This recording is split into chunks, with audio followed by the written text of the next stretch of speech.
Back in the civil rights movement, there was a woman called Recy Taylor who was gang raped by white men. And Rosa Parks organized a march and protest. And black men were noticeably absent from this because they were very concerned about the backlash that would come from white men in terms of violence. If you look at other parts of Africa where you had the fight for independence from colonial times, you know, Southern Africa, South Africa, Zimbabwe, a lot of the stories that you hear are about black men and their fight, their struggle.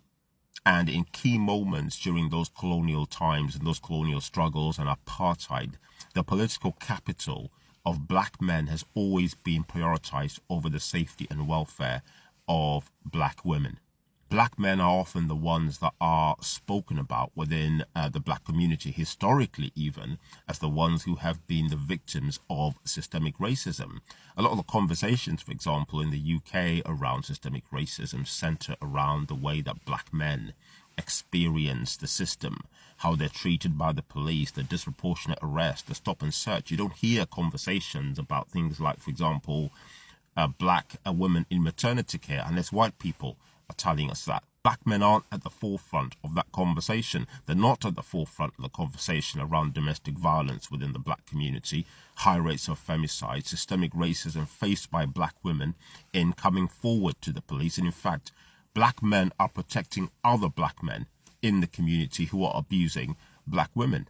I did a post a while ago around Tim Westwood, the case around that. If you look at this article that was written by that freelance journalist that was saying that when complaints were coming into the BBC about Tim Westwood and his behavior, there were black men, DJs, very powerful black men DJs who came forward and told black women to hush down, stop slating this guy. He's done a lot for the black community, protecting him. What we have seen with Diddy, what we have seen with R. Kelly has already got a blueprint that is sat around it, which is in any situation where we black men come really close to the nectars of power and we start to smell that power, that control, we will prioritize ourselves over the welfare of black women. We will go for that power, the money, the control at any cost.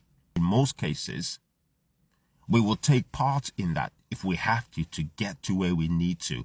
And one thing we will never do is hold each other to account.